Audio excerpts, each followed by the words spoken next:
Everything gets attracted, like that hail bop thing in the lights, when it came through. Yeah, and hit that. As Russ said when I entered the chat here, what a time to be alive. What a time to be alive. Yeah. Jupiter. Well, just having somebody do a model showing how the galaxy solar system is actually moving. It's just mind blowing. It spirals through.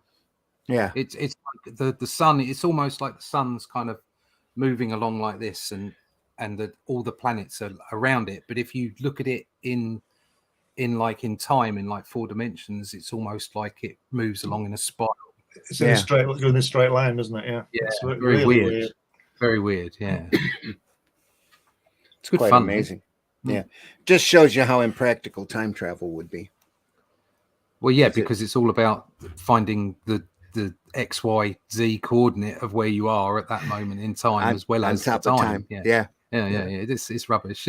Good luck. Yeah. Well done. Off you go. That was a scary thought I saw on a program where the universe is expanding so much that eventually, in trillions of years, if anybody's sort of standing on a planet somewhere, they won't see any stars because they're so far away. The light will never reach them, so they will think they're alone. They've now seen it, because that's all about somewhere between dark energy and gravity. It's called the lambda, I think, where Einstein had this constant and threw it out, but we brought it back because of the expansion of the universe. And expansion changes depending on where you are, apparently. There's the expansion of the universe. All the galaxies are flying away from each other, but the stars within each galaxy are not flying away from each other. So there's a period of time where you might find that, just like we thought back in the 1800s, that our galaxy is the only thing in existence. There isn't anything beyond it. It's just a big black void. And Penrose has come up, because originally Penrose, because he worked closely with what's his name, the famous one who died a little while ago, guy in the chair. Stephen Hawkins. Yeah. Hawkins, that's it. He worked closely with him, and he would be asked before what happened before the Big Bang, and he would say, well, that's irrelevant. There is nothing before the Big Bang, so it's an irrelevant question. Now he's come up with this cyclical universe idea that where we go to this sort of kind of like this heat death of extreme expansion where everything falls apart, and eventually you get this soup of no energy and no mass. When you have no mass, apparently you can't have a clock. Clocks become, and so distance becomes ridiculous as well, because clocks, so it all becomes irrelevant. And of course, what you have then is effectively you have a scenario which is the equivalent of the dense point that was the Big Bang in the first place. So it's almost like blooms that come out of each universe and sort of go out into cones. So every time it gets bigger and bigger, but distance means nothing anyway. Which, if you think about it, may be why there's so much space in between the nucleus of an atom and the edge of an atom. Why most things are made up of nothing. So that's quite cool. I kind of like that. That's an interesting thing about Andromeda passing through the nearest galaxy to us is Andromeda. It's similar size, 100,000 billion stars or whatever it is, and it's already started to collide with us. But none of the stars will be disrupted. It won't be disrupted because there'll be very few.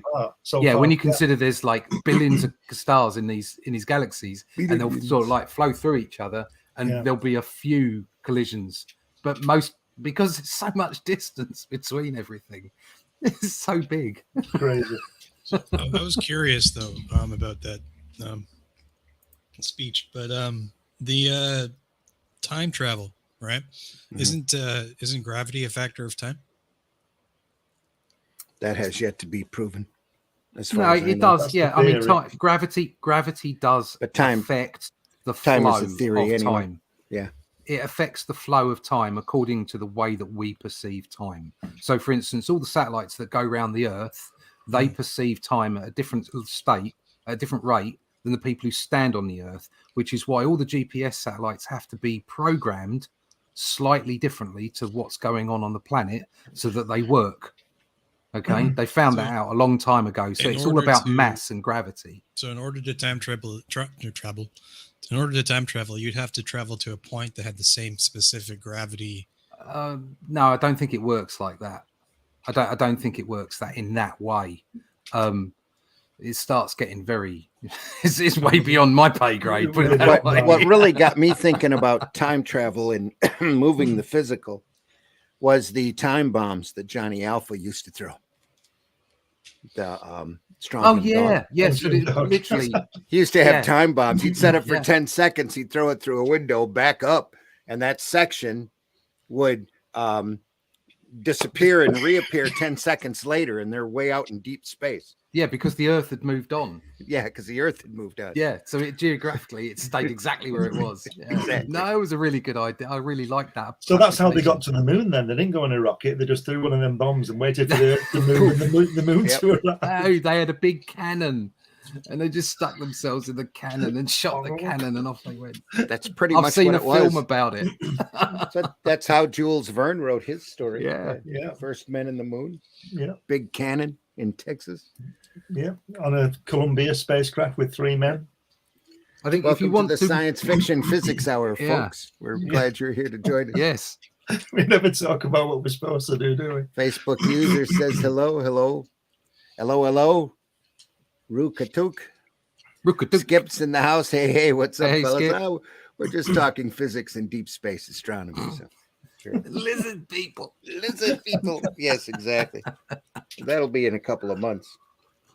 So, but anyway, we're here for Watchmen. We're here to watch this opening here too, as well. As soon as I had it here, set to go. There we are.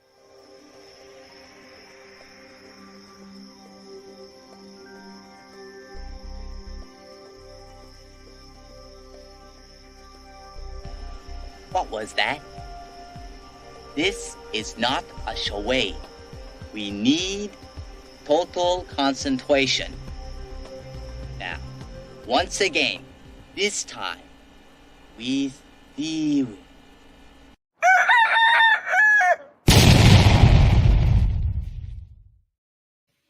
We should probably run this to start with too, just to be safe. The views and opinions expressed within the video content found on the Indie Comics Network are those of the speakers and do not necessarily reflect the views or positions of the Indie Comics Network or its sponsors. No. Like we have sponsors. Anyway. I'm so glad we played that intro there because it was just eating some cheese. Like we have opinions.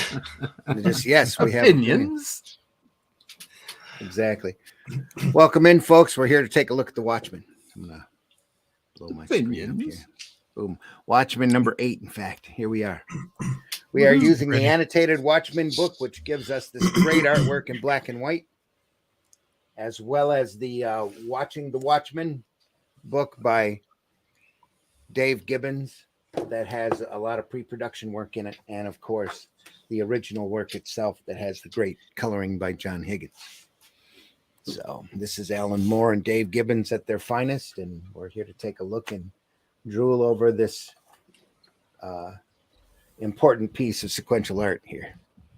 So chapter 8. That and talk physics, science fiction, and lizard people. So, okay. Yeah.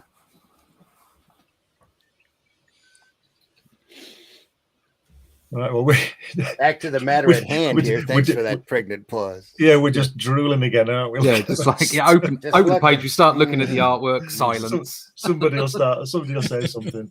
I'll tell you what, it's very heavily worded. That page, isn't it? It's wordy. This one, isn't it? A little bit of exposition, yeah. Yeah. On the Watchmen, they're divided up. All of the even issues cover the backstory, give you a history of one of the characters. Right. And fills in that story while furthering the plot just a little bit, and all of the odd numbers further the plot. Right. So this being an even number, we're getting the backstory of Dan Night Owl. I just noticed something there on that splash page that I've never seen before. The bottom, the owl. Bottom right, I've never noticed that before. Bookend, yeah. With Under the Hood by Hollis Mason, the book that Hollis wrote there. the nice little shading to it to pull attention to it. I like the movie and wouldn't want them to do it again. No. But when you consider that they had the opportunity, they did that Watchmen series and just turned off. Mhm. And the money that they've been able to throw at things that have been complete flops in the last 5 years, where people have just gone, nah, I'm not interested. You did this in 12 episodes, and you did an hour, maybe an hour and a half for each episode, and you did it properly. You followed the comic to the T. Yeah, it would just be spectacular. It would. What a series that would be. But they can't do that because of egos, I think. It's something I noticed that I saw that someone was being interviewed the other day. I think it might have been the director of The Flash, and he was told not to go and look at the comics. Yeah, and it's like, well, then why bother? Yeah, why bother? Yep, that's gotten to be a new thing since Endgame. For some reason, they have to stay away from the material. Yeah, but I mean, after they've made billions trying to adapt the material as closely as possible. But even the first 10 years of the MCU, which I like, I enjoy. I thought they were really good. There were some great moments. I could be a kid again, like Civil War, where everybody was on there with each other. That was just what a moment that was. But still, this is only a representation of the comics. Nobody's ever really done it. I mean, the closest I've seen is Watchmen, to be honest, and maybe the first Spider-Man movie. Could it be because of copyrights? No, I don't think so. I think it's just because you have egos. And something that I have noticed is this whole thing about, well, don't look at the comics because obviously I'm a better writer than that. It's a complete disrespect for the source material. And I think that's what it is. When you stray from that like that, you don't get anybody's respect. No, but I think it's intentional what you're saying there, Russ, about the comics. Yeah. It's like comics are a pillar of Western storytelling, right? So if you cut it off at the knees, like I feel there's a little more to it than just the fact that they're not just being told to look at their comic. I think they're being told to replace the comics. Yeah, I don't think in one hand, I don't think there's some big director out there telling them what to do and what not to do. I think the politics of the day are pulling them in different directions from the source material. Yeah, no, I agree. I think especially the base philosophy of the source material. But it's a general disrespect for two things. Okay, it's a general disrespect for archetypes like the hero's journey. Exactly. Okay. Yep. And it's a general disrespect for comics. That just too. Pure comics. Yep. So you've got both of those things happening, and then you get bigwig movie directors who say, "Oh well, I don't need the comics because they're crap, aren't they? They're just kiddie stuff." And it's like, oh god, no appreciation for it whatsoever, and that's why you fail. That's why the Flash is at 55 million over a 3-day weekend. It's like because you wrote rubbish. Well, there's a lot of outside circumstances surrounding the Flash. Yeah, I mean, I don't want to get onto that. We're talking normies here who don't listen to that. Even still, the record of the main actor, I think, is a big. I know, but for instance, I know what you're saying, but my wife hasn't got a clue who he is. Yeah. All right, and a lot of people haven't got a clue who he is. I don't really think that has a lot to do with it. The majority of people don't listen in depth to politics or pop culture or anything. They just go about their day, see something they think they might like, and they go and see it, or word of mouth. Yeah. Okay. And it's one of those things that people have, the diehards have gone to see it and gone, oh, this isn't very good. And that word of mouth gets out and people don't go and watch it. Yeah. Yeah. And at the end of the day, it's about the quality of the product. That and, too, that if you lose the respect for the source material, what chance have you got of making a great product? Mm-hmm. And again, I think they've been proving that since Endgame. Yeah. Like, pretty much, just a complete disrespect for the material and don't read it. And writers being written by committee is killing a lot of movies also. Yeah. And like Yes Men are a terrible, combination with echo chambers. Yeah. And of course, you got to remember so much of it is bean counter situation where it's all about money. It's all about, the greens. I don't think you're seeing that as much anymore, or a lot of these Disney movies would be very different from what they are. I think you're getting a lot of people making progressive social statements in order to only because they've been allowed to, because I know ESG or whatever. Yeah. You know, and I know some people consider that ESG is a conspiracy theory. No, it's a real thing. It happens. BlackRock's out there. And it's actually getting from the financial sector, because I've gone away and done some reading on that stuff. It's getting a bit of a kickback now. It's because it's not making investors money. Okay, it's failing. And the core of it shouldn't fail. It should be a case that we need, you know, equality is a great thing, but not equity. Do you know what I mean? It's like it's about giving everybody the opportunity they deserve. Anyway, that to one side, it is financial. There's so much financial involved in this, and it all that happens is it just means that you open the door to certain activists or to certain people who care not for the source material. On another hand, purely speculative, but could you imagine a CEO of a company, he gets up and he's reading the reports for the thing, and he's like, he's got the comics aren't selling. Okay, so we're not going to base the movies on the comics because the comics aren't selling. Genius. Oh, you have a point there. Yeah, but why aren't the comics selling? Well, the comics aren't selling for lots of different reasons, all right? But the core reason is they're not on shelves, all right? They're tucked away in specialist comic book shops.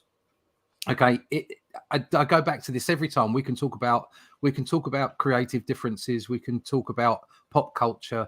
We can talk about you know, predatory practices of publishers and what have you. Bottom line is, when you take them away from the eye level of kids, okay, in shops everywhere, and put them into a comic book shop that you need to get in a car and go and find, all right, that's it. You've lost. You've lost. Simple as that. And that's why they don't sell. Well, it's taken us 30 years to even start thinking in that direction because of the direct market. You know, they never meant to replace the look at this the newsstand. They God. just wanted to get comics for themselves and not have to go chasing all over the place looking at all the different spiral racks. Yeah. But that's why new things come up. That's why you got things like Fund My Comics. That's why you've got crowdfunding. That's why you got people making their own websites and putting stuff out there, because, you know, creativity will find a way. Absolutely. Yeah. Speaking of old ghosts, look at that. Yeah.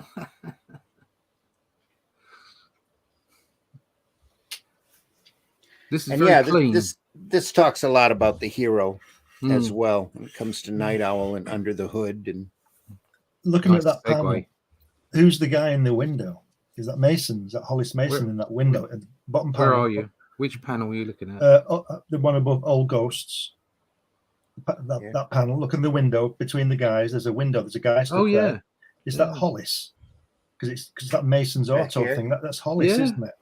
Yeah. What a detail. That's great. Yeah. I mean, I haven't seen that before. Like the owl. You know, I've seen this issue. What we've been talking 10 minutes, and I've seen three things now. Look where she's above the panel above where he's putting the phone down. There's the other side of that bookend. The owl, yeah, and his face in the window. I've never seen that before. That reflection. Yeah. Oh my God. Well, that is definitely Hollis there, isn't it? I think that's him in the. Is it because he's standing in the window, isn't he? And then he's just put the. And very recognizable. That's what I'm saying. I recognized his face. That's how good that art is. Yeah. Mm-hmm. This is outstanding. And how old is this? 40 years old nearly. And it's Jesus. Also, there's another silhouette there, the top left on the right hand page. Yeah. The tie back to the dog from an issue or two. Yeah, I was thinking that. Yeah. Is there? Yeah. And the next page, center panel top, another blimp there again going past. Yeah. Yeah. And of course, here in the second or in the opening page with the kids walking, we can't see that very well here on the in the black and white, but back here in the background, somebody spray painted "Who Watches the Watchmen." Yeah, they do that a lot, don't they? And it is Wallace. It's all over. Yeah, it's all over. It is Wallace, Hollis, because you see him on that page you just turned over from in the window again. So we get the silhouette again. The silhouette motif. We're reminded of all of the running themes in the book, all in the first couple of pages. Just boom, boom, boom. We're quotations here from Tales of the Black Freighter as well. Yeah, that's fantastic. Or from Under the Hood. I think it's Under the Hood. And they had the crossroad there where that's Black Freighter again. It's from the freighter, yeah. on that crossroad there. I can't remember the street, but Gibbons based it on like 45th Street and 7th Avenue or something. And he did in that Watchmen book, the other Watchmen book you've got, Randy, he does a layout of the intersection where the news agent is. It's in there somewhere, and he based it on his walking around New York. I'm not sure where it is, but well, that's a whole different. It's got a whole different atmosphere walking around New York. Yeah. I'll tell you that. I thought it was a shame. We said before in the film they don't have the news vendor in so much, do they? I know he's in at the end when it all kicks off, but it doesn't develop. And I think they left it out because the little guy is always reading that comic, isn't he? Yeah, they had the two characters in it, but not literally. Yeah. They were just they were there to serve as a sort of a nod to the comic, but they didn't actually develop that aspect. No. And then the other one they didn't develop was the taxi driver, the lesbians, those two girls that have a fight in the street. No, they didn't show those characters either. It's a shame. They should have. I want to see that animated freighter film that somebody made, but I've never seen it. It's a motion comic. Is what it was. Oh, right, got you. Yeah, got you. It was like those early Marvel cartoons in the early '60s. Yeah. Only had one narrator, right? Which was I think I've seen the first episode then of that. Is that part of that? Somebody's done that moving kind of artwork, animation. I think they split it up. I thought it was available on YouTube there for a while. I haven't looked though. Right. For it, I've got the roughs. I think it's on the Blu-ray. Yeah, that's why I didn't get it, because I've not got Blu-ray. Yeah, I got DVD. Yeah, got the roughs here because you can't see that much detail anyway. Your eyes don't do that. Yeah. It's all a con. Yeah, it's a lizard people. Lizard people. Absolutely. You get lost in the artwork so quick on some of these pages. Yeah. Don't you? Yeah. Very much so, yeah. Yep. But every detail, is important. Every detail moves the story. Here's a rare page where we've taken 2 tiers and 3 sets of panels. Yeah. In order to tell it. A lot of exposition work in here too. I love that piping where we're up in the ceiling, aren't we? I love that piping underneath there. Yep. Beautiful. That's just so fantastic. Just adds to it. And then we get on the layouts, we get almost the exact opposite on the next page. Yes. And again, such clean looks, clean inking. We have the fisheye motif sitting here in the ship. Yeah.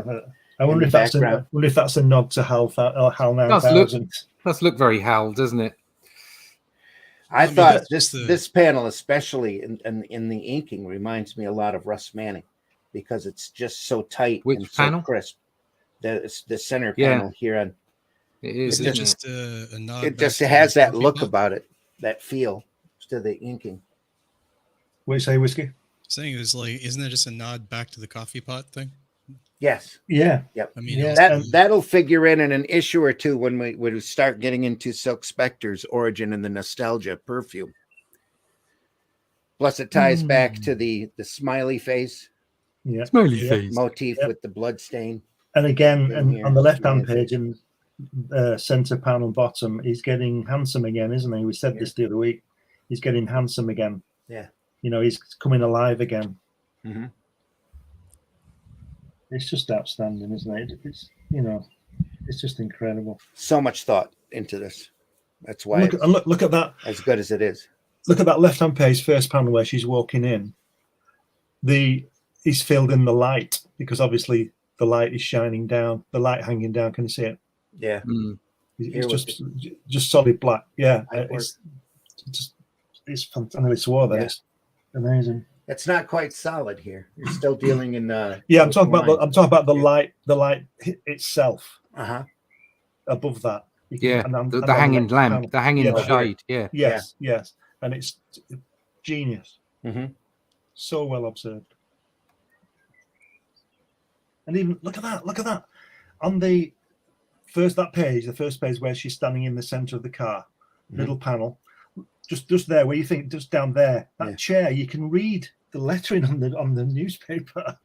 Here. You see it? It says Reds. It says Reds cross Pakistan border on that page. Oh, How here. long do you suppose it took?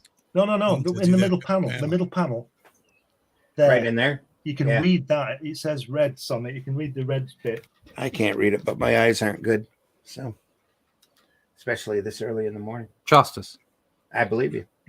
Totally do. There's so many phenomenal little details in this.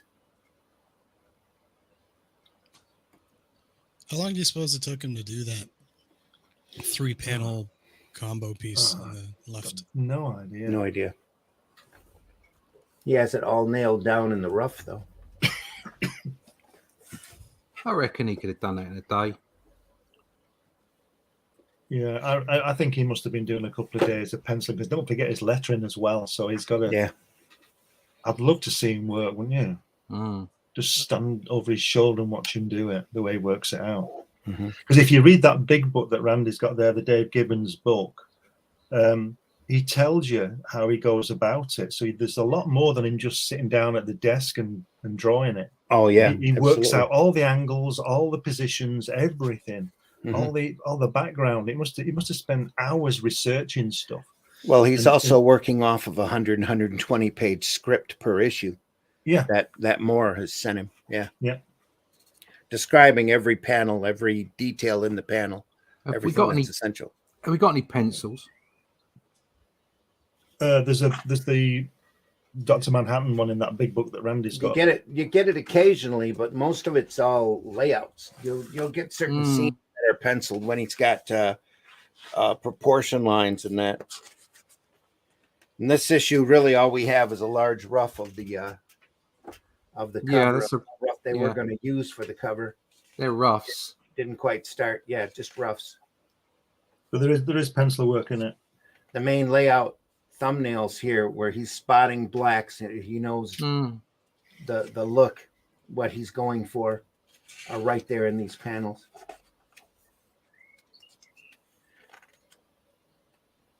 And then they get a little looser the farther along he goes, probably on deadline. See, if I was putting that book together, and I'm putting a book of my own stuff together, but I want to see as you will see in my book with my stuff, the rough, the pencils, the inks, and then the colors all in one run, so you can see the whole thing, the lettering, everything. And here on this page, I don't know where he's got it set up for layouts. I don't know if you can see it or not, but there's a pencil rough of the head of Martian Manhunter here. Oh yeah. Just draw it in. Doodle. Maybe he's just having a coffee and doing something else. Could be. Keeping his mind occupied. Yeah. So he stopped drawing the pages, but he hasn't stopped drawing. Yeah. And again here sequentially, you're seeing the click movements, the beats in time. And they're showing the essential element, but unifying the picture here to show the inside of the Owlmobile or the owl ship.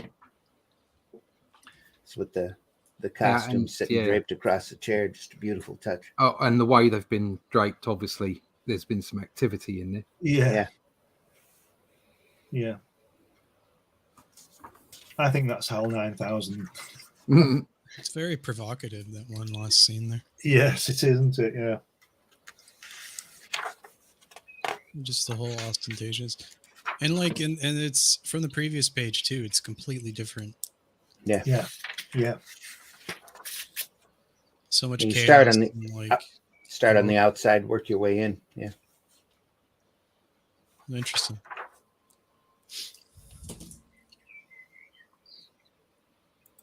I've said it before, and I'll say it again because I always repeat myself 50 times. And if you look at the bottom, the left-hand page, right-hand panel, other side, where the newspaper says Reds cross Pakistan border.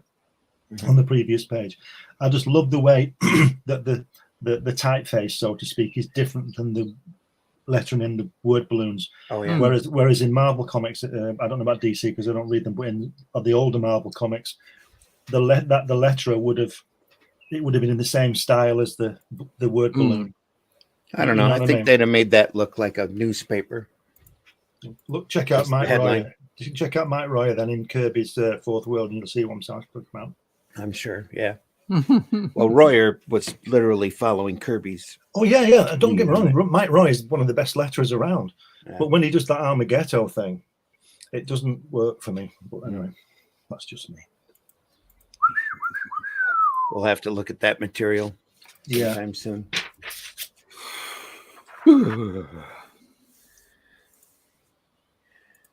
2 pages back to Rorschach in jail. That's great. That top panel where he's looking at him, he's not happy with that guard, and he says, "How's the wife, Mulherney?" And he sort of thinks, "Oh shit, oh dear." And the kid, you've got a kid.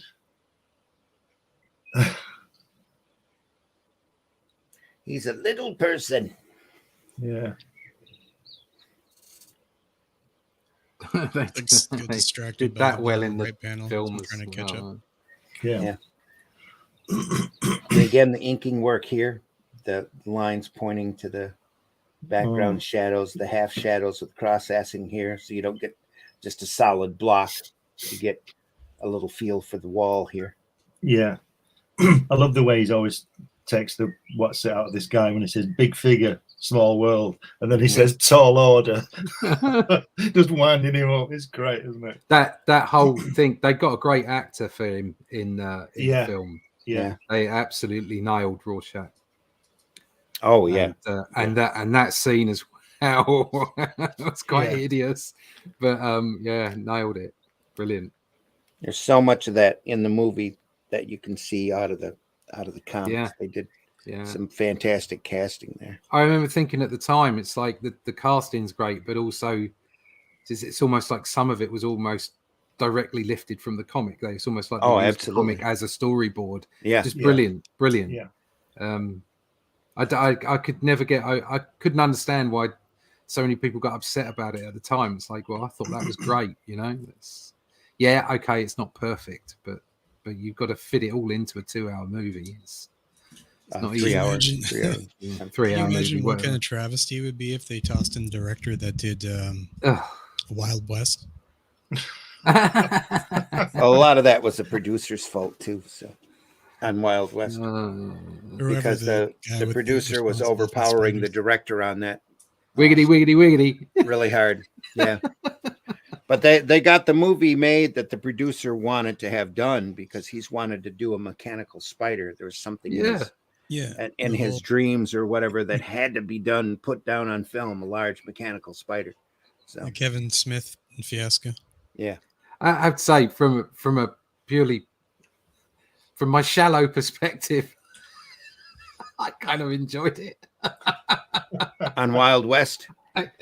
It was crap, but it was, Will Smith. What are you going to do? You go and you look at the Superman Lives documentary that they did. Oh, yeah, they wanted a big spider in that, didn't they? That Nick Cage almost, was Clark Kent in. And you really see the producer is, and I don't know if he's like this in real life or not, but they really show him off as rocker. And just kind of out in woohoo land. Isn't the big spider in the cameo in The Flash? No idea. Yeah, because they've got a cameo of what's his name? Who was going to be Superman? Nick Cage. They've got a cameo of Nick Cage as Superman fighting a big spider, aren't they, in Flash? He might. They might have. I don't know. I haven't seen the movie. That's what I heard. Yeah, that's what I heard. I think I'm going to go see it this week or next week. That'd be funny. But there's a lot of little clips. I guess he goes running by a bunch of different possible universes. Yeah, and, I think that's the thing. I think Nick Cage is one of them. So is Christopher Reeve, Superman. Yeah, there's a Christopher Reeve and a Supergirl as well. I don't know what her name was. Can't remember. Helen Slater. That's it. Yeah, Helen Slater. She ended up becoming quite the director. Did you? Looking at these 2 pages, look at the bottom tiers, the bottom 4 panels on going over both pages. Starting on the left, it works itself. When he's in the cell on his own, the whole thing right across to the next page works. Yeah, the camera's pulling in. Yeah, yep. Yeah. So it works across 2 dimensions. Yeah, it's amazing, isn't it? The fold in his jacket as well Yeah. on his arm. Yeah. Brilliant. Oh God, it's just. I just it just makes me laugh when I read that when he says, you know, big figure, small world, and then tall order. Yeah. It's brilliant. But it reinforces his character too, and winding Of course, up. Yeah. I don't think either of the main two would write this now. Oh no, It wouldn't get through editorial. no, It'd never make it to print. oh no, yeah, that too, absolutely. It might get through Image, but And then they'd own it. And then they as a creator owned or whatever. But, yeah. Well, that's the issue. He doesn't own it anyway. Whoever's published it. That's true. Well, he was supposed to. He did it. Oh yeah, With the thought that he would eventually own it because they'd run out of reprints on it. But DC and Warner, being the scrupulous people they are, they're not going to let anything go that they have. So they just keep in print, don't they? Unless there's big money. Yeah, they always keep this in print. And it sells. Yeah. Because it still sells. It's still because of the quality of the work, though. Yeah, it's still sort of like a stock seller, on the lists for the year. Yeah. Well, every once in a while, somebody comes along like me who hasn't read a lot of comics, and they're like, "Oh, I'll just my buddy Steve recommends this. I'm going to go buy it." And then they go, "There you go, Bob's your uncle, right?" Well, I feel sad for you because you've not read it yet, but I feel happy for you that you're about to. Yeah. So you've got some, Well, on something like this is the kind of book, the kind of work that you get to impress your literary friends. That sequential art is actually an important form of communication. That's you give this away for Christmas. You give this away for birthdays to your more literate friends who know that you're into funny books. Yeah, I'm into funny books. Read this. Yeah. I had the same problem with my elder brother. He's one of those people who thinks that Kate Bush is just Wuthering Heights, cackling and a madwoman. So I sent him one of her latest on the latest album called Among Angels, and I said to him, "You tell me this girl can't sing." And it's that kind of attitude where people think, "Oh, he reads comics, so he's reading," but she could sing in Wuthering Heights. Yes, I know, but it's the pitch and in the way she acts like a mad woman type of thing. Yeah. I fell in love with. I think it's great, but I fell in love with her when I was a young kid. She's gorgeous. Yeah, and that's the prejudice that we get in a lot of ways. Yeah, bit like someone who thinks Lord of the Rings is rubbish. Jab. No, that's not fair because I have seen the film. And then you continue to think it was a pile of tripe. yeah. But my brother hadn't heard the track I sent him. All right. What did he think after he'd heard it? He didn't say anything. He didn't say anything, right? He probably didn't even listen to it. No, he probably just ignored you. He does now, yeah. So yeah, that's what brothers do. Yeah. There you go. Somebody's got to be right, so it might as well be me. Yeah, fair enough, Glenn. I can adhere to that. That's all right. Boom. And Lord of the Rings is crap anyway. I don't know what your argument is. Do a lot of walking in that movie. Yeah. Well, they do that a lot of walking in real life. That's the thing. Walking and talking. Those little guys have got big feet. They can do the walking. Yeah.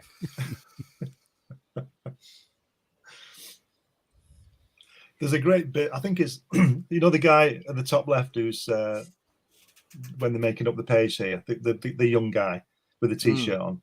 Doesn't at the end doesn't he spill his juice over his Mr. Smiley? Shirt. It's another running theme. He's been he was there earlier in one of the earlier issues. They bring him back every once and so often just to remind you. So they only had those guys right at the end of the film, didn't they? Look at the way they're drawing the big monster there. I missed that. Yeah. It's isn't that Ozymandias talking to an artist? The artist is designing the monster here. Yeah. Rar. Pretty much. As they're prepping here, aren't they? Yeah. They're prepping to break Rorschach out of jail, right? Yeah. Ar, Well, you have yes, all of good this monster. light line work as we're moving the story along. A little bit of spotted blacks here and there, not very much, and we get a lot more solids down here to bring you back to where we're at in the story. As we're progressing in the dark basement of Night Owl and Again, the two panels across the bottom of the page to Working. link that scene Yep. while you break it with the top 6 panels on each page. If you well, look these at are two different scenes working. Yeah, that's here. what I'm saying. Yeah. But you break it, Yeah. you break it up with the layout of the top 6 Oh, yeah. panels on each And page, and if that you look scene carries on along the bottom. if you look at the color version of this page, these Just pages, going for that. you'll see that it doesn't. It works better in black and white because the color takes away the impact of the bottom 2 It panels. sure does, especially with the brown Yeah, here. they're still brilliant though. It is. Still amazing to see.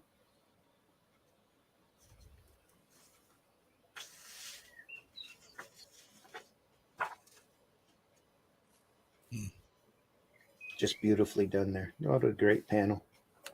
Yeah. Although I think the color enhances the top 6 panels. Yeah, that's what I'm saying. It brings it up to the same sort of level, so you lose the impact of the bottom 2. Yeah, especially here because he's not really using a lot of heavy earth tones, and you get down in here, and it's yeah. I mean, those completely 2 different. panels sing in black and white. But the top 12 panels are aided by the color. Yeah. It's almost like three different worlds altogether. Yeah, that's right. Didn't Gibbons work in architecture or something? It wouldn't surprise me. That's why it wouldn't surprise me at all. I think he did something in that way. I think it's in that book, the other book you've got there, Randy. And he explains that some kind of training, and you can see it because if you look on that left-hand page with the girl at the bottom, if you look on the plans, look at that lettering. That's the kind of lettering that those guys do. You know, that sort of stencil type. Yeah, that's that where it says penitentiary. Yeah, that it kind does of, look. that kind of stencil Yeah. lettering. Yeah. Yeah, does look like he knows that. So it's nice to have had the basis in something else before you come to it. Unfortunately, mine was just drawing toasters. Yes, I know what you mean.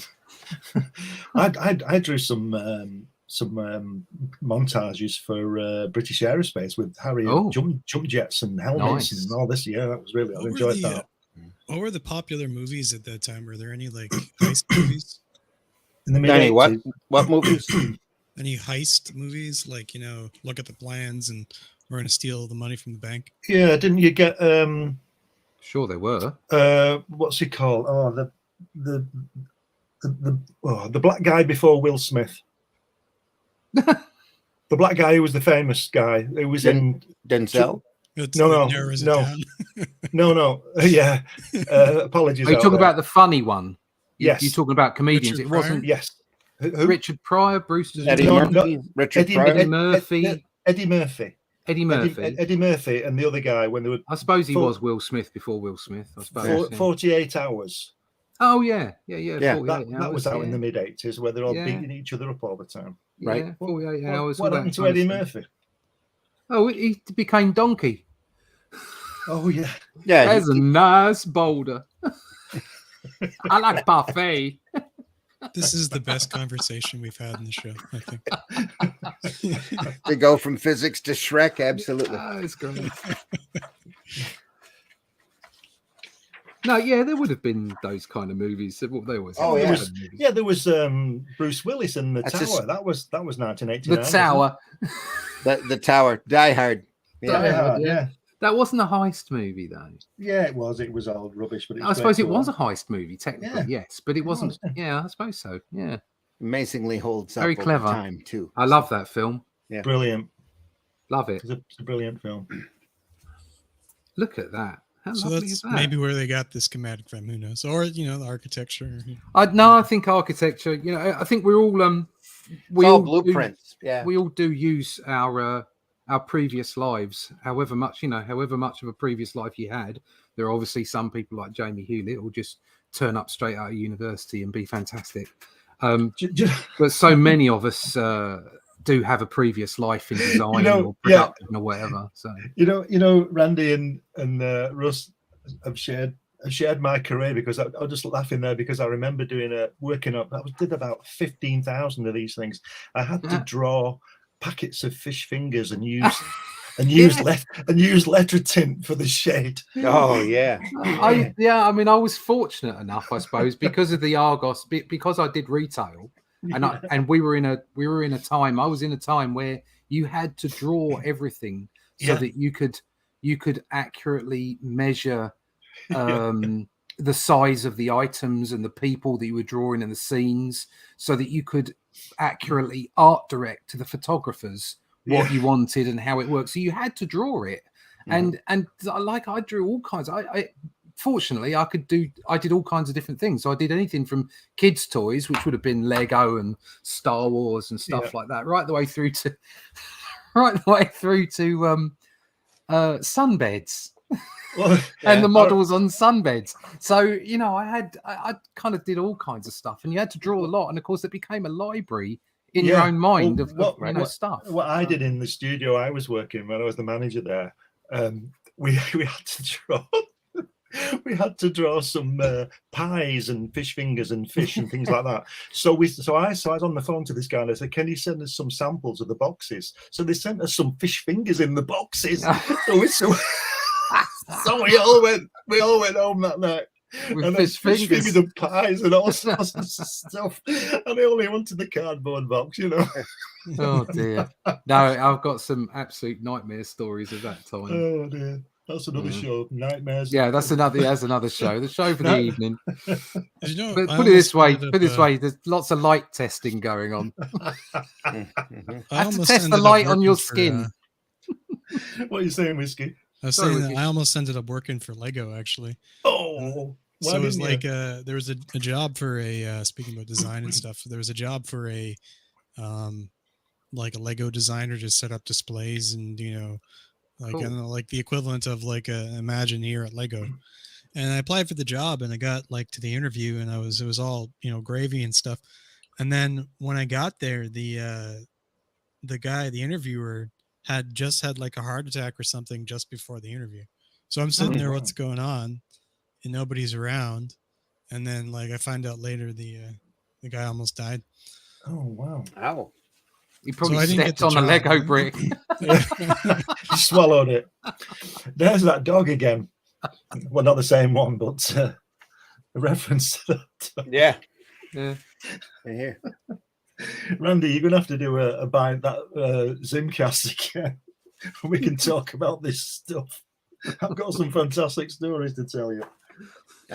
I stopped doing that because nobody was listening. So. Right. Okay. Just talk to Wednesday night. That'd probably be different now because only about a quarter of the podcasts are left. Right. A lot of these folks stopped broadcasting. Well, I suspect that if we get some of these stories on there, we're going to have a laugh and people are going to watch it. There you go. Another great cross-hatching work here. Lovely. Look at that on the first page, the 6th panel on the pumpkin. He's got the blood going up, the juice going over the eye. You know what I mean? Like the Mr. Smiley badge. Yeah.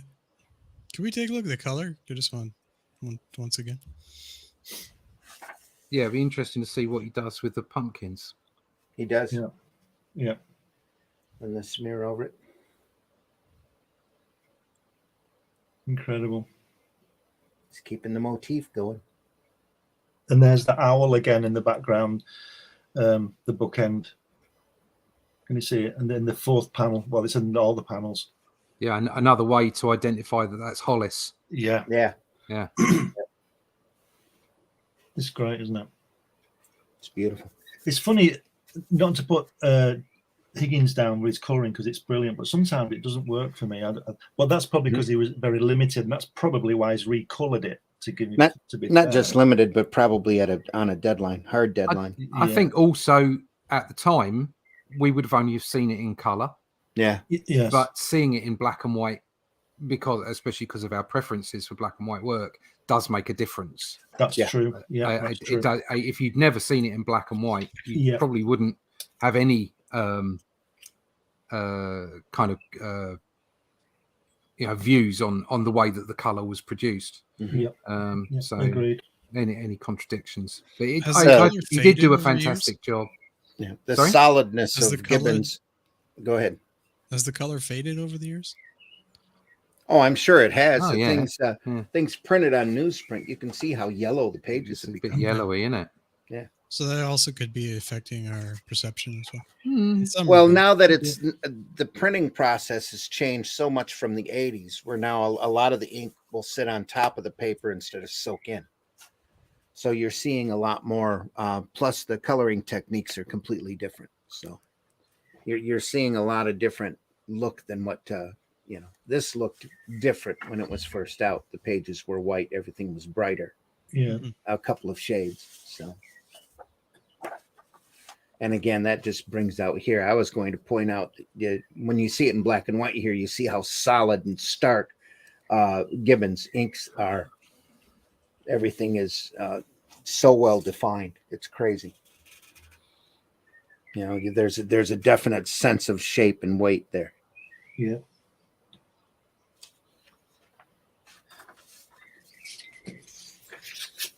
Again, we're keeping with the motif. The larger panel along the bottom. Yeah. Beautiful shot of sweeping in on the prison. And again, it works again with the other page when we're inside it. And he's got real motion in that right-hand panel on the bottom right. Yeah. On the right-hand page. Yeah, it's just that tilt, isn't it? Enough angles. I like the fact that he's got a radar scanner on the thing. Look at the bottom of the panel. Again, that fisheye motif. Yeah, we're at work there. Yeah, and the way the I don't know what you call it, the guide thing on that. It's like that's the blood stain again, isn't it? Here, yeah. Not red in the color version. It's white. Yeah, so slight yellow. Just amazing. It's great. There's I think they call it Absolute Watchmen, the recolor version. Okay. Right. I haven't seen that. I haven't either. I'm just looking at it now through YouTube. All right. Sense of light in there. What's the colouring like, Whiskey? Is it all right? Is it very like subtle? Like from the opening sequence, it just looks like they just touched it up. Not like they went ham or anything. But here, I can try it. One sec. Well, a lot of that, I'm sure they don't want to impinge on Higgins. Higgins went through and recolored it himself, more than likely. He didn't want to walk on what he was doing. I wasn't expecting it to be so subtle, to be honest. Well, that's cool though, because so many modern comics, when they get recolored, have this garish, nasty look to them, or this incredibly muddy, depressing palette to it. I don't know. I think he was probably thinking, I don't really want to recolor this at all. It's fine the way it is, but damn it, they're going to pay me. Yeah. So I'll just touch up the old stuff. Yeah. Again, the coloring techniques had shifted so much in those 20, 30 years that between printings that you'd want to jump at it. Some of that stuff you'd sit there, look at it and cringe and go, I can do that better now. And just do maybe little touch-ups here and there.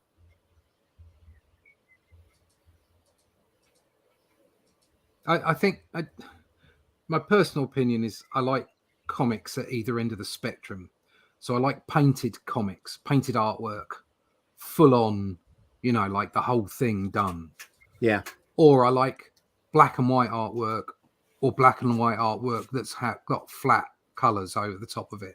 Yeah. Like a simple approach. Either end of that spectrum, I really am quite attracted to. Yeah. The middle stuff, which is, quite common, where there's just too much graduation, too much airbrushing, too many effects over the top of the inks and stuff. Not keen. Well, you're getting the painted look like Corbin. You'd go in with a airbrush and become just a solid master of showing shape on a page. you know, and your curves in that, and you get during this time period too. Epic Comics was coming out from Marvel, and there was a series by I don't even remember who painted it now, but J.M. DeMatteis, I think, did the writing, called Moon Shadow. That was just a beautiful work. That was all done in watercolor.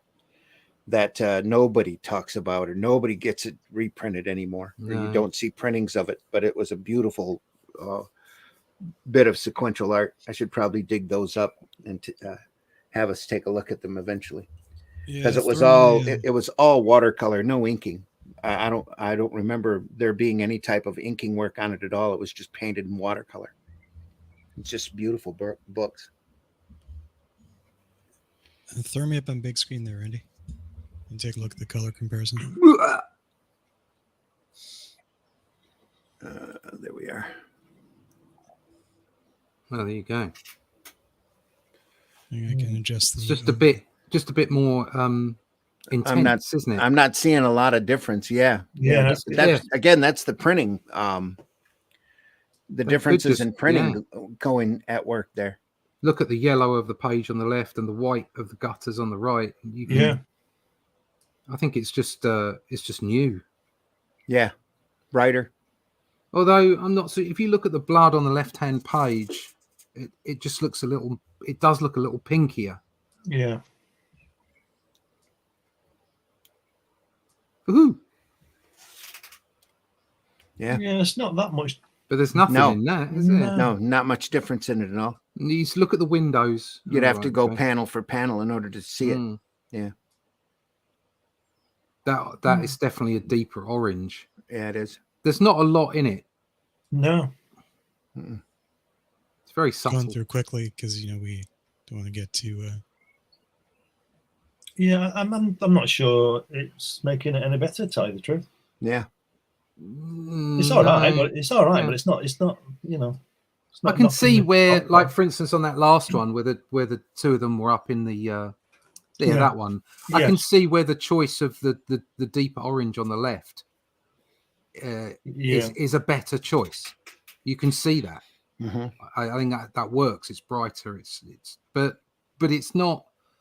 I'll put it this way: I wouldn't buy it again. No. For that, do you know what I mean? I wouldn't. Mm-hmm.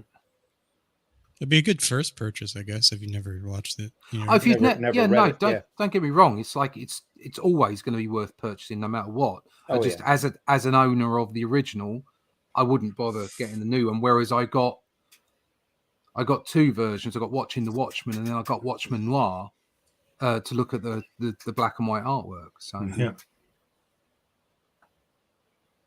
Another page in here somewhere.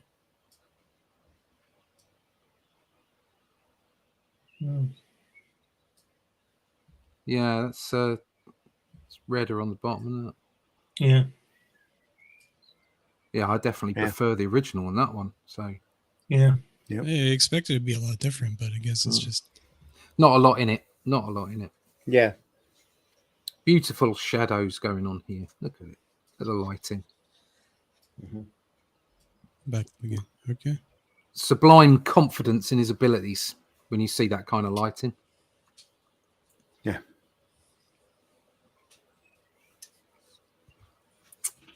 And again, in color, some of that just drops out because of the solidness of the color used.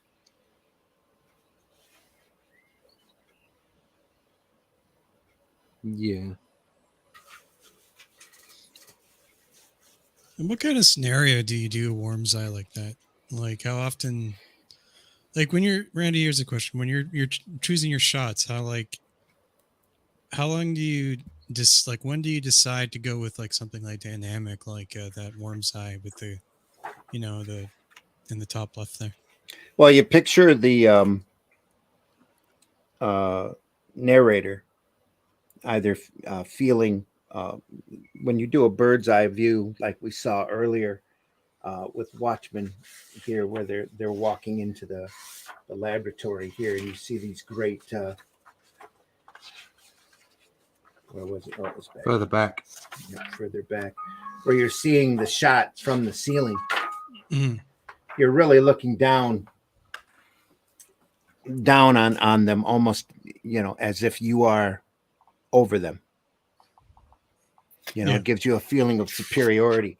Here, straight on shot gives you a feeling of like you're in that reality, or you're looking straight on at them. And worm's eye views. But it's also an establishing shot, isn't it? That's true. Yeah. Worm's eye views give you a feeling of more inferiority, where your subject is more powerful. You are like a worm looking up at it. And it's also more dramatic, that angle, isn't it? It's true. And also, it does come down to what you're being asked for. Mm-hmm. As an artist, being given a script, I could easily, that page on the left, that top panel could just easily be the ship swoops in, you see the lights in the sky and the guards shooting up at the ship. Yeah, and that might be the example. only description you get. Okay, and what you've got to do is you've got to make the most interesting portrayal of that scene as possible. Yep. Now, that whole thing about Worm's Eye looking up, and so you are powerless or less power than the thing above you, that makes total sense in that panel, because those guards are less powerful than what's coming in. Even though they've got machine guns. Yeah, even though they've got machine guns. But at the same time, what's primary in that panel is that you're telling the story of it swooping in and the guards shooting up. And if you've got any sort of, if you want to see the expression on any of the guards' faces, then you're going to be doing it from the guards' point of view. Yeah. Therefore, you're going to be looking up into the sky. It's so really, some of it depends, kind of straight on and up. Here. So some of it really depends on what you're being asked for as an artist from the script. You're not always going to be asked for, can I have a worm's eye view, or can I have a straight on view, or can I have a mid view? Not every writer is going to do that for you. No.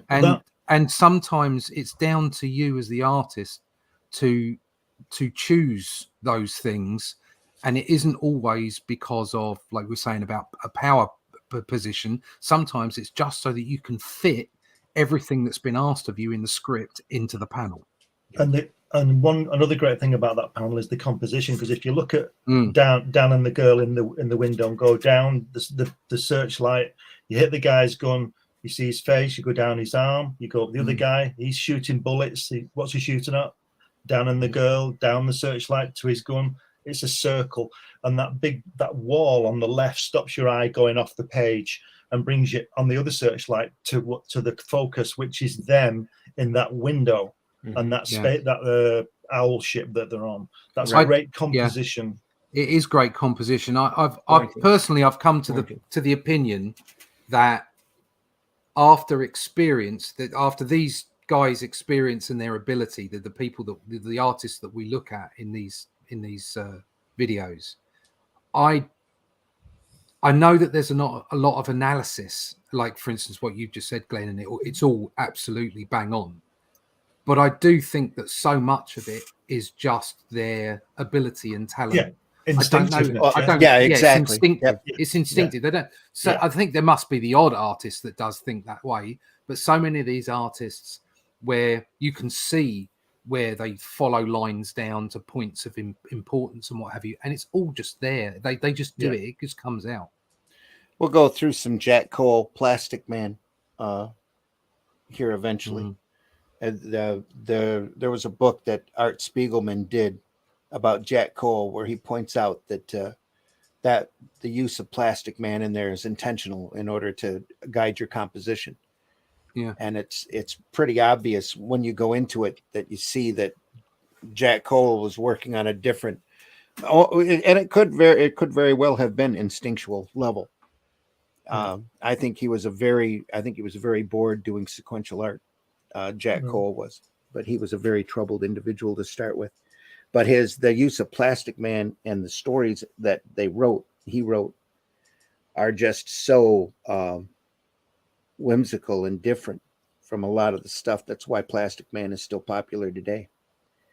Is these stories were phenomenal, but the way that he guided the eye along the composition, that he actually put some thought into it, as opposed to just being an artist getting paid $35 a page to churn out this stuff, is is interesting. That Eisner's the same way, where Eisner gets back from the war and starts doing the spirit and really starts putting thought into not just, I mean, the entire product, story, art, composition, everything. That it really helps advance the art form to get to this point. But one of the things I like about that panel as well is that not everybody's shooting. No, they're not all on the same point. There's only two There's only two shooting. But this guy the composition is still drawing you up here. Exactly, yeah. And the guy with the gun in the foreground, he's like, what the hell's going on? He's not quite got it yet. And the guy with the machine gun in the background can't believe it. But the other two guys are sort of switched on because they're, it's just little things like that. If they've all been firing. The way the guy is running here, the way he's reacting. Yeah. He's turning. Pointing you right down to this panel. Yeah. Bringing you right down to here, to that. And then we see. But I don't think that's intentional. I think there is it might not have been intentional, more instinctual. Yeah, but it definitely works out in that. It works. It works, but I don't think he sat there and thought, "All right, I'm going to guide your eye down to that bottom left-hand panel by putting this guy's arm across." Yeah, I just don't think he did. If you look at it as well, I think it was just like we keep saying, it was instinctual. Yeah. I mean, he's just that good. Yeah. And here in the rough, we see that you're right. He's not quite, the owl ship is larger. You still have that basic composition working your eye. What's important? The arm falls short. He pulls the arm up over here and puts the hand in there in order and puts to show some extra more people in as well. Yeah. What you can see from the rough is the worm's eye view, the power play between the characters below and above, and direction of the lights, and that everything is pointing towards. So he's already got that in his head. It's like, right, okay, that all works for me there. And then the arm is, I think, where he's got that there is just continuing the figure drawing, continuing the expression of the officer there. Definitely pulled the camera back here. Yeah, and he's also done a great Kirby hand there, hasn't he? Yeah, it's almost like that's the kind of thing Kirby would draw, isn't it? Where the people, but this guy at the front would be looking at the audience saying, "Get out of here! They landed." You know what I mean? But it's not that I would produce anything like this. But if I drew that owl ship, my next shot would be the next one where she's looking down to. Well, you're looking down. Yes, it's a natural thing because you're swapping angles. Yeah, and you don't need to see that thing come down because you know it's coming down. And you need a different view. It's fabulous. Look at that! I'm turning on the screeches, and then there's no sound where the windows shatter. Yeah. There's no scree or whatever Stan Lee would write on it. There's no real sound effects in this work at all, anyway. Which is a plus. You don't see the what is it? Nate Pico's logo sound effect, blam blam blam. Here. Yeah. No, you can see where all the sound effects would be on here, and how big they'd be. Yeah. Bristolian in the house. Good morning. Hope you're doing well, Dave. Vic Do. G'day, Vic. G'day, Vic. I've been developing an obsession with Eisner as of late. Yeah. Oh, join the group. We covered him a few episodes back, but we'll definitely be looking at him again, especially the New York and Contract with God graphic novels. We'll get there. We just need a little. We're taking 3 months to cover Watchmen, so and enjoying every panel.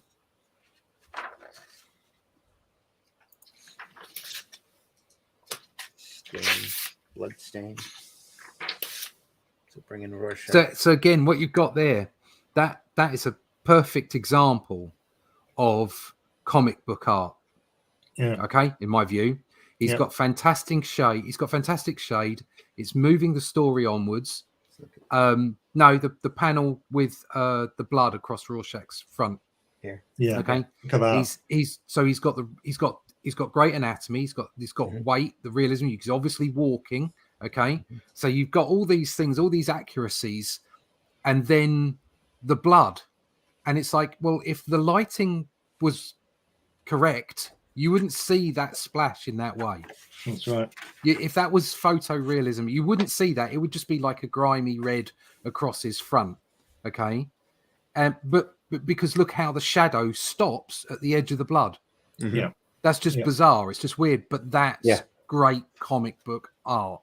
It's representation. It's just impressionism. It's great. If you look on the previous page where the little guy's running away, in the center panel at the bottom, you can see Rorschach at the back of him, and then we see that imposing figure on the next panel with the blood on, like you say, which is really scary. And again, he's done the same thing in between his legs on that previous panel with the blood. Yeah, and on then that panel there, we see Rorschach's legs and the little guy running away, which is the same sort of angle as the previous. Yeah. Again, all interspersed. The scenes, and there's 2 scenes going on over 18 panels, and then every other panel. Yeah, it's brilliant. It's great. It is. It's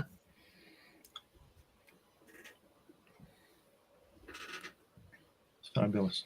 Even directed as a movie. You know, you see that cinema technique here, the juxtaposition, boom, boom, boom, boom, little beats in time. Look at that on the 4th panel. Dan says, no, he isn't here, but I think he's been here. There's all these dead bodies everywhere. Trail of destruction. And a little link there, which is clever, when he says, come on, if we don't find him soon, our whole plan was in the toilet. And that's where he ends up. That's where he is, the toilet.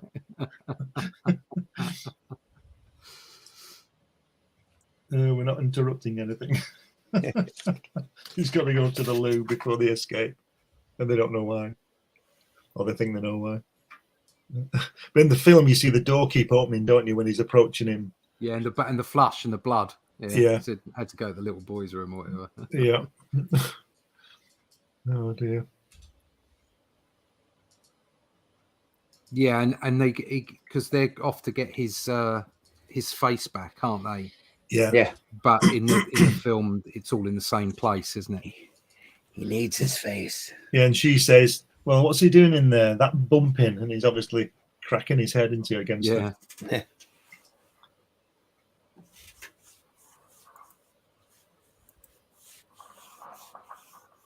And that last shot there of him looking back is incredible, isn't it? Yeah, just going to point that out. Everything is pointing down to the jail. Yeah. So they're leaving.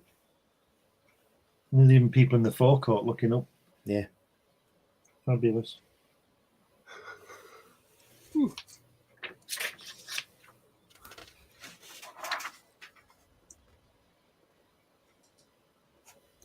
Back to November.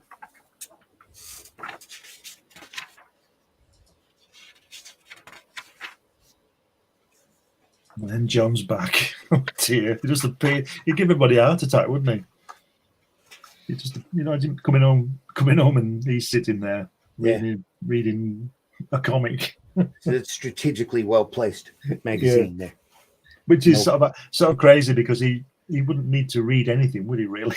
No. He sort of knows everything, doesn't he? He's just passing the time looking at the pictures. And he's in the book, in the magazine on the cover. Mm-hmm. And he says, fantastic, this is brilliant. He says, they said you were on Mars. He said, I am on Mars. I'm everywhere. Oh my God.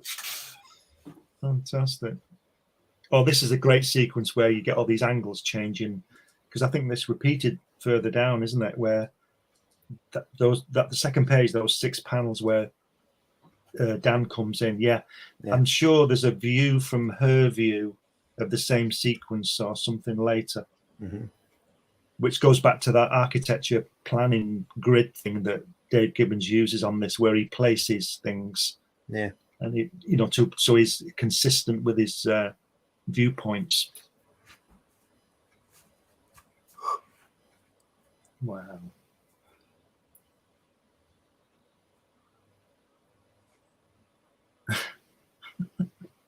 It's fantastic. Hello. Everybody once again gone quiet, looking at the art. True. Yeah, I'm just looking at that second to last panel where there's a flash, coming through the door, where he says, "Laurie, don't." The shading on that. Yeah. It's fabulous. Yeah, that one. It's just amazing. Like, Like just, yeah.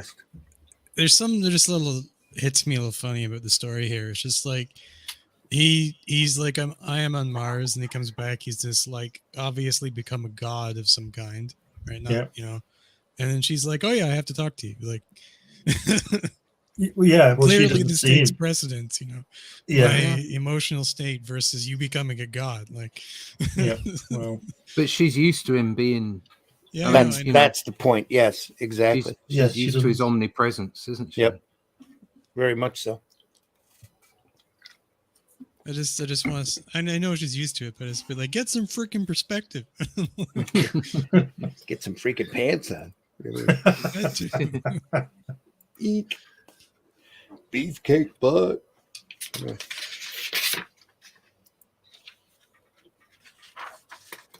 And she was gone.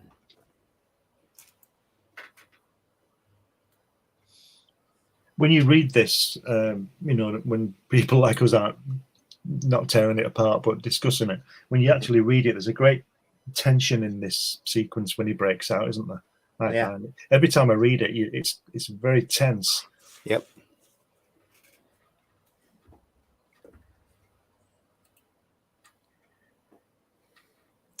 And definitely coming purely from instinctual experience of the artist. Yeah. Yeah.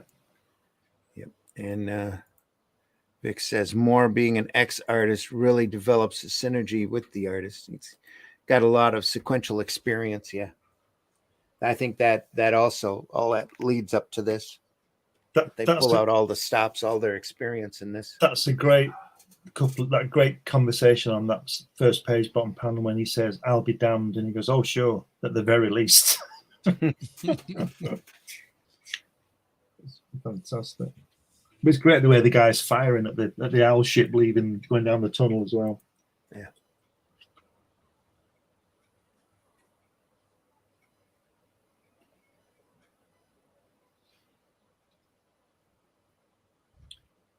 I wish they'd done the Black Freighter in the film. It's I keep saying it's a miracle that he got as much detail and as much of the comic on film that he did. Yeah. It's really a high point, I think, of his Snyder's ability. Yeah. I think it's the best superhero. If it's a superhero film, I'm not sure, but that kind of thing. I think it's the best one. Best one I've seen. And that's because it's so much like the actual source material, which we were talking about earlier. Right. They seem to miss the point, don't they? Mm-hmm. They seem to miss the point that millions of people like this because it's like that, so they change it and wonder why nobody likes it. So it's crazy. Mm-hmm. In the background, we have the Nostalgia by Viet. Yeah. 86 Buicks. Yep. They remind people where in time we are. And yet they don't look anything like any of our Buicks.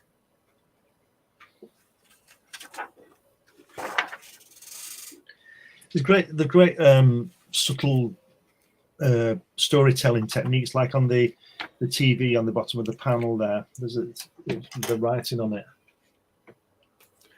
That, I believe, it's a newspaper box. Oh, sorry, yeah, the newspaper box, yeah.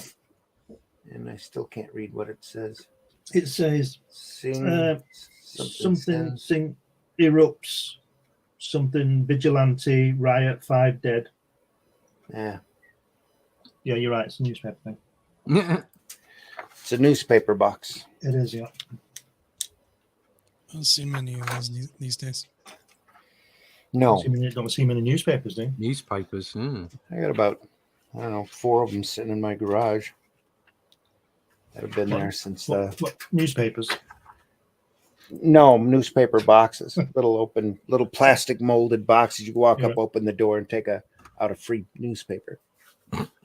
Vic says, "What's a newspaper?" Yeah, what's a newspaper?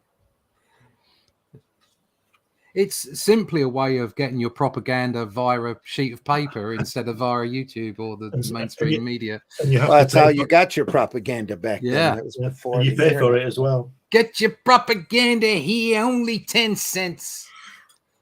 And they had papers with divided political opinion on there, especially in the larger cities. You had your Republican papers and your Democratic papers. I remember when I was younger and I was sitting in the coffee shop and my aunts and uncles were having a conversation and I was, just they're reading the newspapers and I'm like, I don't remember the exact conversation, but it's something about like, what about that one there? And they're like, oh, we don't read that one. Yeah. We don't like that kind of propaganda. We don't Yeah, like here in this the kind of Detroit area, propaganda. we got the Detroit News that was left leaning, and the Detroit Free Press that was right leaning. And after a while, they ended up merging. Makes you laugh when you incredibly hear odd, but when you listen to people who are like on one side or the other, and they're telling you, well, the other side is just completely mad, and they're obviously evil, and it's like, no, you're bonkers. Yeah. You're both bonkers. If you think you've got any kind of, if you think the government's here to help you out, you're an idiot. Sorry, but just Yeah. they both lost touch on reality a long time ago.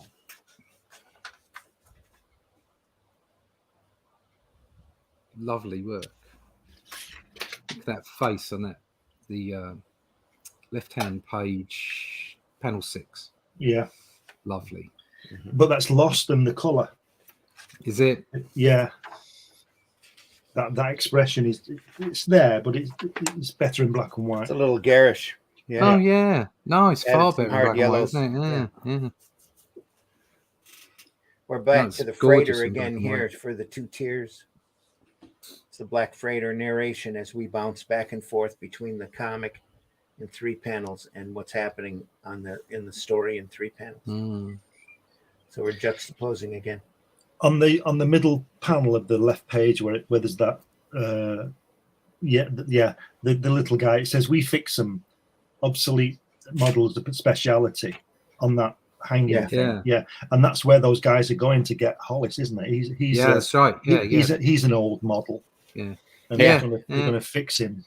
Yep. Yeah. Have you seen the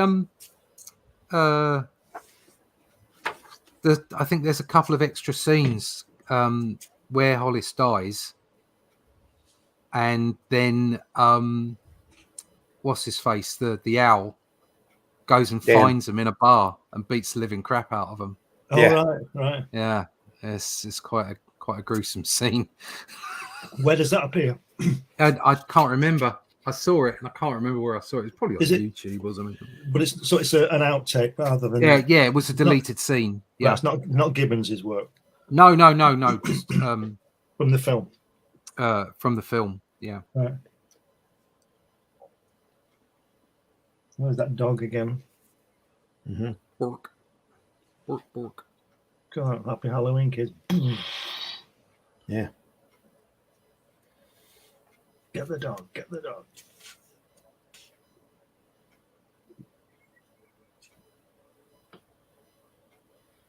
Yeah.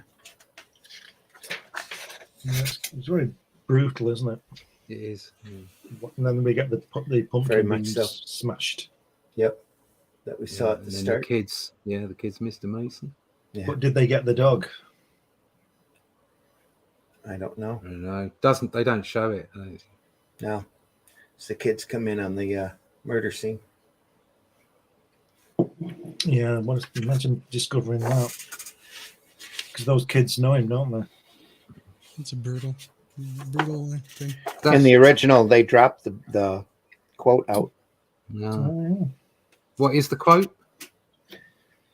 Eleanor something. It says, on Halloween, they all go to come about us, and they speak to some, to others they are dumb. Eleanor Farion. No. She is from Halloween by Eleanor Farion. Whoever that is. Right. She must be some author or something. Poet. Yeah. Poet. Yeah. Yep. Again, we got that mask, like the gimp mask for the comedian. Yeah. As what's his name?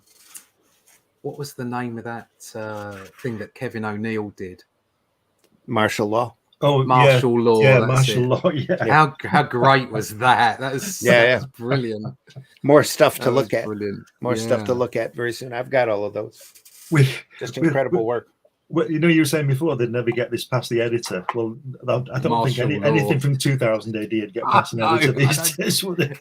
Anything prior to 2000, yeah. Yeah, there's a great sequence. I think it was Ron Smith art in Judge Dredd, and and Dredd, they were looking up at one of them big tall buildings, you know, that are 15,000 feet high. Yeah. And there was a guy up there, and Dredd was saying, "Oh, it's some perp," and he's gone out of his mind. And the other guy said he's on Quaaludes or something. And all the crowd are going, "Jump, jump, jump, jump, jump, jump."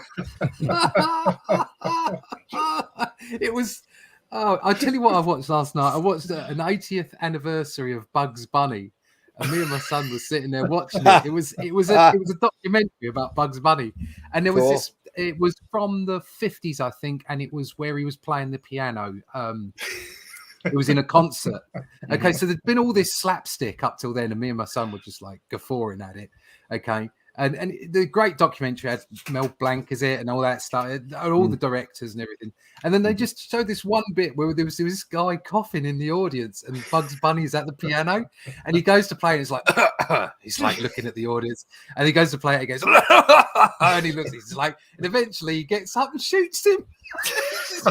Just pulls out a gun and goes bang, like, and it goes back to his piano, and it's like you would not get away with that these days. You just wouldn't. Not at all. And it was hysterical. Oh yeah, the continuity in this magazine is great, because this New Frontiersman page is the page that the guy was pasting up a few pages ago, isn't it? Mm-hmm. Yeah, and the way I love the way Gibbons has put the sellotape on it and to keep it in position and all that. Just out of Scott's too. Yeah. Honor is like the hawk. Sometimes it must go hooded.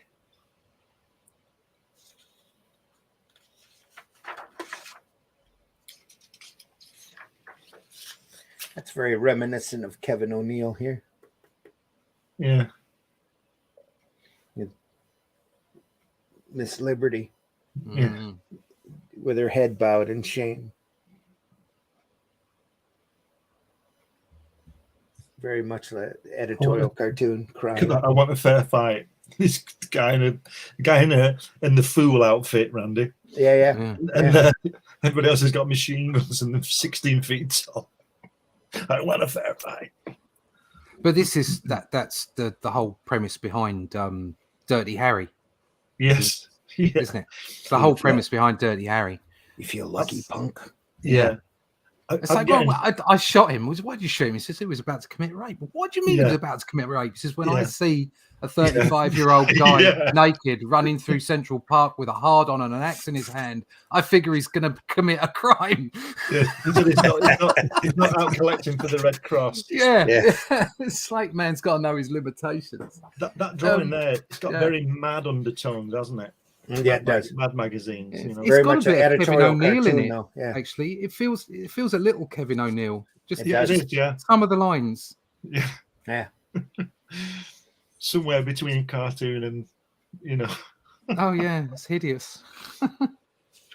It's such a good movie, though. Yes. I like the tape. The best part of that sequence, the tape, the best part of that sequence of that Dirty Harry is when he goes through all that, he's not collecting for the Red Cross, is when the commissioner says to him, "You've got a point." Yeah, he's got a point. It's like he turns up later in Josie Wales, that guy, doesn't it? Actor? Does he? Right, yeah. He's Outlaw Josie Wales. What a film! Best cowboy film ever made. That best Western out ever made. There are a lot of different archetype Western stories, so that's I tend to lean on Silverado or True Grit, Rio Bravo. I like True Grit and John Wayne, The Magnificent Seven. Magnificent Seven. I like the That woman. really, that's Seven Samurai. I know it's a Yeah, Seven I Samurai, like- but it's just great. It's just a great. Oh, like- it is. I like It's a that phenomenal old woman, film, that old absolutely. woman in Josie Wales when the old lady on the porch and she says, "Pay me later, Josie Wales." WC Fields.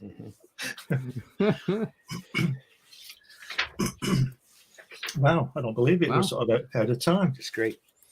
So, Well, we're on time. We're Yeah, all yeah, golden here. Somewhat good. ridiculous Western. I believe it's called like Going East or Heading East or something. Go east. Go East. know that one. Where they all give up and they just decide to go, back east, right? One of the guys, he's in the bank, right? And they rob the stagecoach again. He's just like, you were here last week. Right? Or like you robbed the bank again or whatever. And they take all the money. And he's just like, give me all these. Like, we don't have any. So he gives him the keys and you can run the bank now. It's great on Sundance Kid when he's going to fight, when Lurch wants to take over, whatever he's called, Lurch, the big guy, the actor, wants to take over the gang, and he says, we've got to get the rules straight. He says, what rules? And he kicks him between the legs, just drops him in one. And he says, if he kills me, shoot him. And he goes, love to. It's great. All right, it's called Wagons East. There we go. 1994. Wagons East. Okay. I haven't seen that one. American. It's got John Candy in it. Yeah, right. it's comedy. Yeah. Comedy. Yeah. 80s. That would be an 80s comedy. Yeah. Vic says he likes westerns, but he'll What's never do a interesting? western comic because he hates drawing horses. Yeah. Oh, you I got hope you never get offered a paycheck to do it then. Yeah. It's like every religion having the one thing in common. They're all the only right one. I was offered a paycheck at the start of the week for drawing things that I've never drawn before and would never want to draw again, but I took the check. Yeah, check. There you go. I did that with the My Little Pony. I told you about that. Oh, I like drawing horses, but My Little been Pony doing- is difficult. That My Little Pony isn't storyboards. horses. My Little Pony's anime. I've been doing Japanese cartoon. storyboards for Trolls. Like with the hair. Not the Yeah, franchise. The franchise, yeah. Good for you. Well, it's not the film. It's for an ancillary thing for it. Uh-huh. But it's just a week's work for an AI company that I'm involved with, and not our AI, by the way. Just so we get that clear. But yeah, so and I believe me, I'd have much rather been drawing colour against this again this week. The only time I got to draw some colours last night, I did a little ink test. You just got to do what you got to do, and yeah, Exactly. I do empathise. Horses are hard. Mm-hmm. It's like drawing a whole different. Yeah, animal. nice, Vic. Yeah, he's got the right idea. Yeah. It's like they did the screaming jump at the guy on the roof, but it's really weird. Black and white book, Captain Crusader. I like westerns, but I'll never do a western comic because, well, I hate drawing horses. This is the one reason I got into 3D is because I only had to draw one horse. I one on my own without financial backing. Yeah. Yeah. Good call. That's it. That's the way to see it. I've drawn quite a few horses, and just the first 12 pages are bloody cold. Yeah. Accept the job and then worry about it. Worry about it afterwards. I've got a female centaur warrior in calico, and I'm glad I'm not doing the art on it, so I can sympathize with Vic. Well, I'll what's it called? Like I got we're just exploring Clip Studios features and stuff. So we did a bunch of like 3D art and then imported it into 2D. So I could literally just take one of my horses now and drop it into Clip Studio, and then the artist can spin it around in whatever angle they want. And There you go. you don't have to worry too much about it. It's And still have to inject life, and you still have to inject the movement of a horse believably. Well, That's yeah, why you had that's the photo tricky bit. reference back in the day, and all of these artists had great file cabinets filled with I've got a couple of books here on horses myself. So I don't have a problem with people doing it. It's just like, you do whatever you need to do to get things done. absolutely. Personally, I'm driving for something that I kind of generate internally. That's just, I'm fortunate enough to be in that situation that I can spend the time to do that at the moment. So it's like digital art as well. It's like I've moved away. I've gone back to traditional art for finished pieces, because it's just something I want to do. Yeah, of course. I also think, I mean, there is a financial aspect to this as well. Is that I think at some point I'm going to be able to sell the pages off. So yeah. But it's just, yeah. Well, for me, it's like I'm not the artist. Like for like, well, I mean, let me rephrase. 3D, like I'm an artist, and we're making a comic book. So, or one of the things we're doing is making a comic book recently, and so we can drop the 3D in. And because I'm not the main artist and the stuff, I feel I get a chance to like contribute, whereas normally I wouldn't be able to do that. Yeah, no, that's a good thing. No, it's great if you can provide references and samples and bits and pieces and helpful tools. Yes, fantastic. Yeah, exactly. Yeah. Definitely. And I end up getting a direct element on design, because like it's not just I'm telling a script to the artist, but I'm actually like creating a 3-dimensional object that he's going to use as his particular reference, but then he can wholly use the design. He doesn't have to do any guesswork. He just like, oh, it's completely designed. You flip it around, turn it this angle, whatever, right? Yeah. I mean, even my own stuff, I'll do turnarounds for, because you want to be able to, reference and know where everything is. You don't want to be guessing too much. Especially the light and shadow. Yeah, especially, yeah. Here you go, Randy. You can see I just did a quick ink test. This won't be the final page. It's literally just something I pumped out. Hang on a second. Let me blow you up here. Boom. Oh yeah, look at that. Yeah, so there's a bit of an ink test going on there. Yeah. Save that for the art book. So that's where I'm going with that. Yeah, awesome. Folks, that's been Watchmen number 8. Number 8. Only 4 more. I'm getting teary. Another month on this. And we'll be moving on. Let us know in the comments section who you want to see us go through next. We're only a month away, so let's start making plans. Soon be August. Soon be August. Soon be Christmas. I know October. I think I want to dedicate to horror. We'll pull out. Yeah, I think it's good. We should do an EC one if you've got stuff. If I've got stuff. Yeah, you know what I mean. Something good. Zombies. A big book. Oh, I've got zombie books. I've got all of those EC volumes. I've got in fact, I've got the box set of The Haunt of Fear holding down my freezer. So I got that, Tales from the Crypt, Vault of Horror. I got all the EC hardbacks. So, nice. And that's glorious stories in black and white. We'll get into some great ghastly Graham Ingalls and look at some of the most beautiful brush inking that you've ever seen. Just amazing. The tenderest. He makes right in the school of Alex Raymond and Murphy Anderson. Just some unbelievable ink work there. So Vic says, do a Dead World. I would love to do a Dead World. That would be fun. Yeah. Take a look at Vince Locke. Vince just posted a cover of his latest Cannibal Corpse cover on Facebook because they officially released the album. That would be great to do. Yeah, so looking at some Charlton stuff would be cool too. I got some stuff. Yeah, I got some great Ditko Charlton material. It's got it's shot off of the comic though, so you get that misprint, the color slightly off, and the dot patterns and all of that in there as well. Some of that stuff can be. Yep, exactly. A lot of the charm. What are we looking at here, Whiskey? No, it's just that example of me using 3D design. There you go. For the books. So the artist can just use it as a reference now, and throw it around and change the angle. And it's what I like about the Clip Studio is it changes. You can change the perspective on it too, quite easily, just by I think zooming in and out with a mouse. So it's as far as for the book that we're working on, it's got like there's going to be the wizards all have these elaborate looking staffs.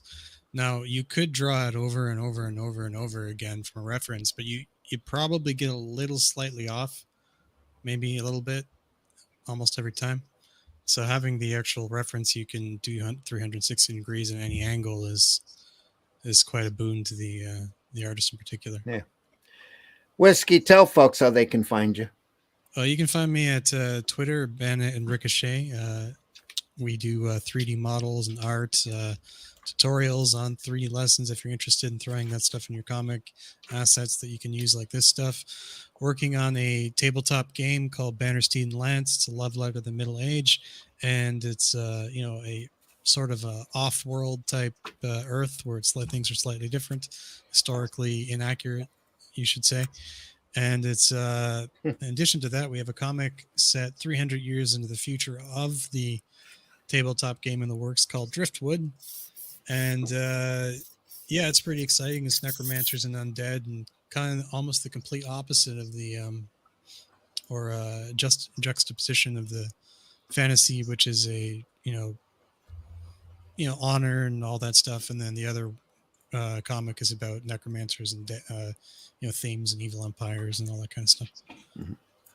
Vic says, yeah, when people do the retro type stuff, people forget to sell the lie of the color going out of the lines, just to give it that charm.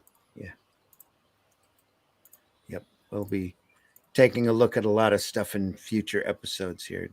Russ, tell folks how they can find you. Yeah, you can find me at my website, russleach.com. There'll be links there to Comic Book Black Belt, the YouTube channel. Also, over my Instagram, I put a piece of art up there every day, whether it's archived or brand new. You can get to my Facebook and Twitter and all that kind of stuff. You can see me in the pages of Batman in the UK at the moment. Also, Doctor Who magazine coming up. And also, don't forget to get your copy of Only Death Can Save Us from all good bookshops. So yeah, just find me over there at russleach.com.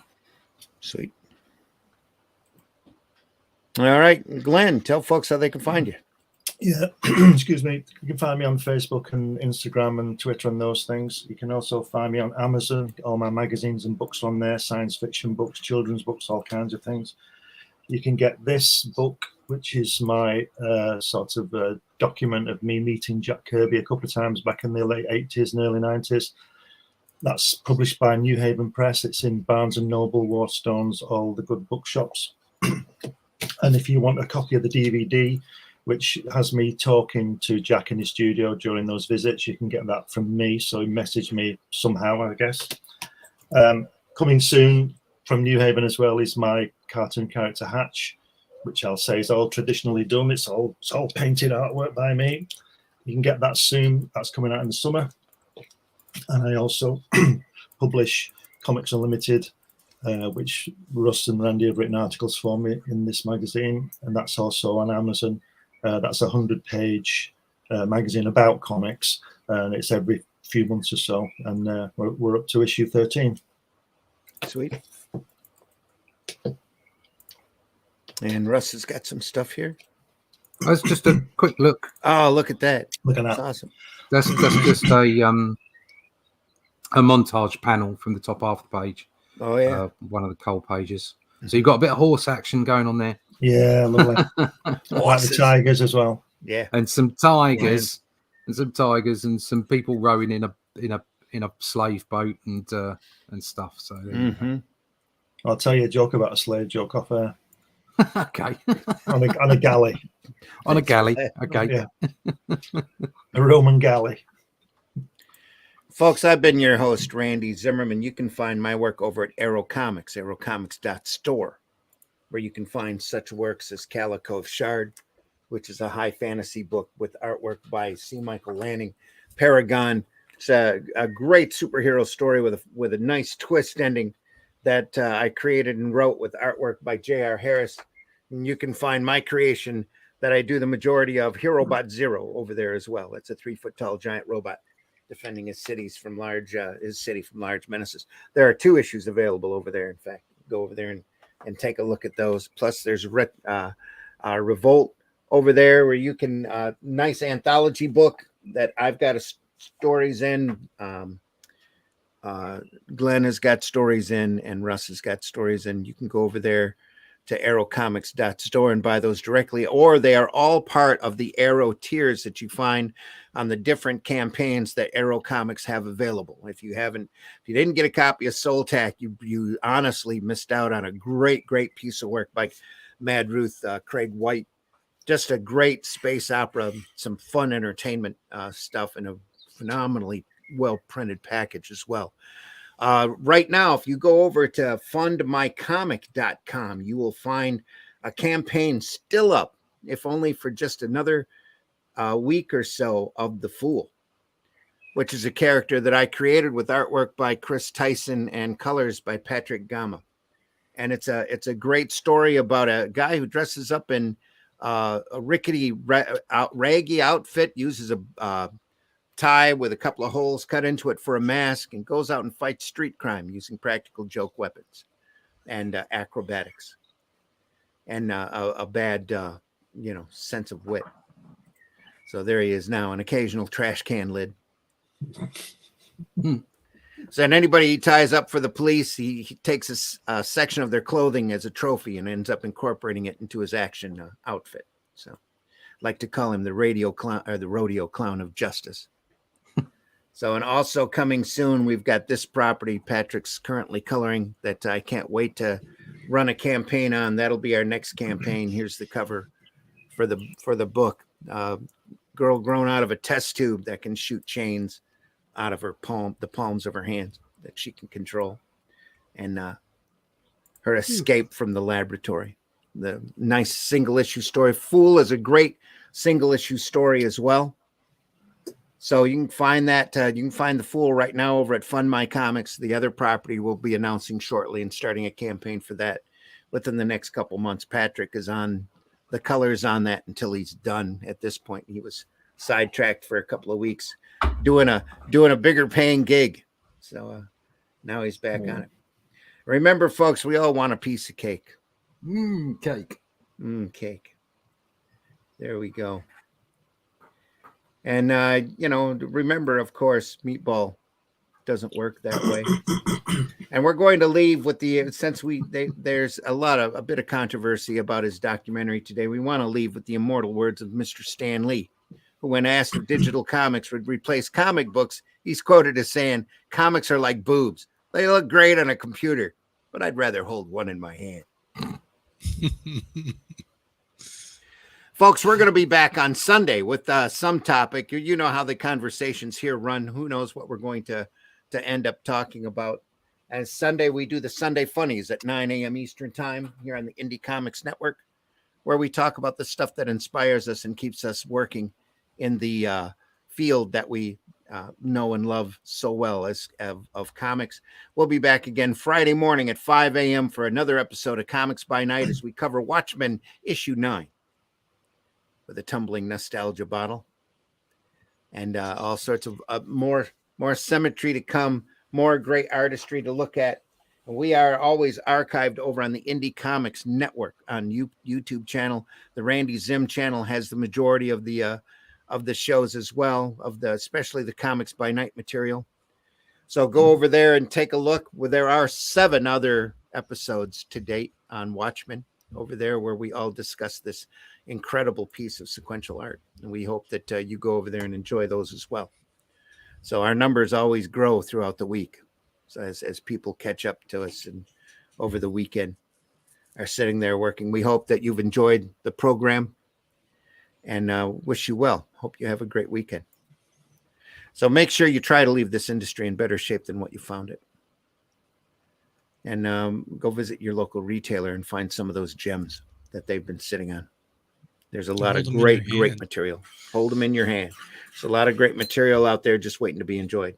So, and like I said, if there's anything you want to see us cover that we haven't already covered in Comics by Night, because we've got episodes on Toth and Eerie Magazine and just Walt Simonson, a lot of Simonson work. And there's still more Simonson work to come. Steranko, Kirby's 2001.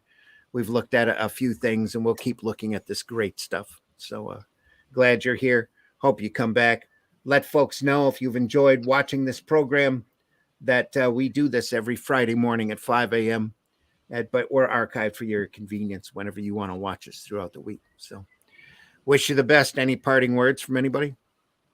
No, just buy comics. Just buy Especially comics. ours. Buy alternative and independent comics, especially ours. Go over to Fund My Comic. Take a look at the Fool campaign. You will enjoy that book. Single issue, fun book to watch. It's underfunded, but I didn't promote it or market it nearly as well or as thoroughly as I should have. So go over there and take a look at that Fool book, and it'll still be available over there. There's a lot more stuff coming from Arrow Comics. There's so much. Luke is just blazing trails every time you turn around. He's doing something. We're going to be available on Amazon soon. He's got his distribution company starting, and Fund My Comic is running whole hog right now with some really phenomenal products over there. Take a look at Bronze Star. Soul Tack, I think, is still available. Of course, the Fool is there. Chrome Dog's still available from Arrow Comics. Even games. Yeah, games. There's rumors there'll be posters soon by very big people. There's a couple of larger projects that'll be starting over there shortly. It's like a snowball rolling down a hill at this point. So Fund My Comic is just going. They want to be the premier site for you to be able to buy into these great comics, games, and miniatures, and just genre-related material. So go over there and check them out at Fund My Comics. Take a look at arrowcomics.store. Take a look at the Indie Comics Network on YouTube. Take a look at Glenn Fleming over on Amazon. Go over to Black Belt, Comic Book Black Belt. Right, you've got comicbookblackbelt.com. Yeah, Comic Book Black Belt. Yeah, comicbookblackbelt.com is basically russleach.com. But yeah, you can go over to the channel, Comic Book Black Belt channel. Yeah. And that's it. We'll see everybody soon. Take care, everyone. We appreciate you being here. Thanks again. We're a little shorter than usual this time. And well, not really. We've stretched it out. It's all good. Can't nobody tell me nothing. So here we are. Take care, folks. See you soon. See ya. A couple of bumps and we'll be out the door. Here we go. Arrow Comics is proud to present to you the fast-paced vigilante justice as only what is this guy dressed as? This is the Fool. This is the Fool from Arrow Comics, with great artwork by Chris Tyson, colors by Patrick Gamma, written and created by Randy Zimmerman. This guy runs around the city using practical joke weapons to fight crime, and the cops just want to get him off the street before he hurts somebody. You need to read this book. Available in its own individual campaign or part of Arrow Bundle number 2. Arrow Bundle number 1 is also available with the Fool campaign over at fundmycomic.com. Check it out. I have a storefront over there shortly as well. Plus, I wanted to say all I have to do is write the introduction for the character, which is the last page of the comic. And then it's good to go. Everything else is done on that print file. So that'll be going to the printer here very shortly. This campaign's not going to be up for much longer. So go over there and get in on the Fool right now if you can. Appreciate it. Have a question or comment for us to address on the show? Have a topic you want us to talk about? Email us at indiecomicsnetwork@gmail.com. Want your comics to arrive in pristine condition? Head over to GeminiComicSupply.com and save 10% on your next Gemini mailer order or anything in the Gemini Comic Supply store. Use coupon code RAGIN10. That's RAGIN 10. Well, it started.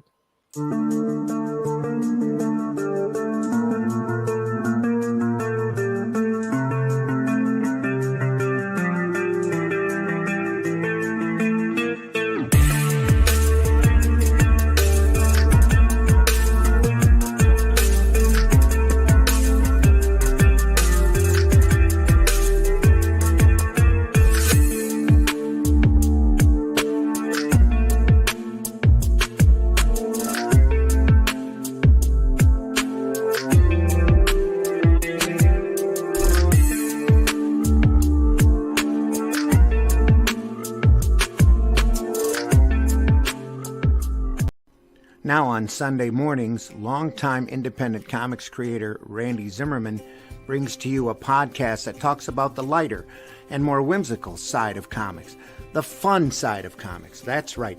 Sunday Funnies is back Sunday morning, 9 a.m. on the Indie Comics Network on YouTube. Check it out. Special guests, great comic talk, good times. See you there. A bullshit? A bullshit? A bullshit. Do you draw the Flintstones naked? There's a market for that.